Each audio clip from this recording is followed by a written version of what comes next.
د طالبانو دفاع وزیر ملا یعقوب مجاهد خاصه بلنه احمد مسعود ته د طالبانو دفاع وزیر ملا یعقوب مجاهد ویلي دي چې نور په افغانستان کې جګړه نه غواړم، افغان ولس ډېر کړېدلی دی، نه غواړم چې خپل ورونه نور وکړوم. هغه له احمد مسعود څخه دا غوښتنه کړې ده چې نور دې په افغانستان کې جګړې ته دوام نه ورکوي.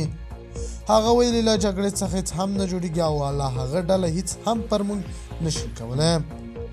په لومړي ځل احمد مسعود د طالبانو دفاع وزیر ملا یعقوب مجاهد ستاینه کړې ده. احمد مسعود ویلي کاشکې ټول افغانان داسې فکر ولري لکه څنګه چې زموږ دفاع وزیر ملا یعقوب مجاهد لري. د باور ټي وي چینل درنو لیدونکو سلام، ستړي مه شئ، وخت مو بخیر.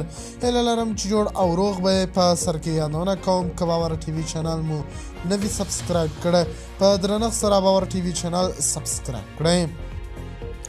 احمد مسعود وایي نن د غرمې نه بعد مې 3 ناشنا مسیجونه واټساپ ته راغلل. د جوړتازه نه وروسته یې راته ځان معرفي کړی و چې زه ملا یعقوب د ملا محمد عمر زوی د افغانستان منتخب دفاع وزیر یم. هغه راته وویل تاسو ته مې ډېر په تمنا زنګ درهولی او ګران افغانستان ته درته د راتګ بلنه کوم.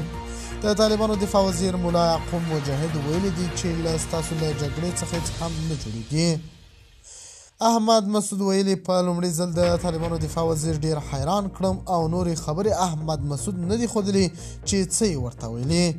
احمد مسعود ویلي زه به خپل اهداف بدل کړم.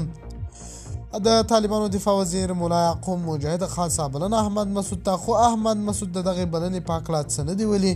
دومره یې ویلي چې د طالبانو دفاع وزیر ملا یعقوب مجاهد مې راته فکر بدل کړو. د باور ټي وي چینل درنو لیدونکو دا و زموږ ته دې مهال چمتو کړی خبر. که غواړئ د نورو تازه خبرونو څخه خبر شئ، باور ټي وي چینل په درنښت سره سبسکرایب کړئ. د الله په امان تر بیا ښې چارې.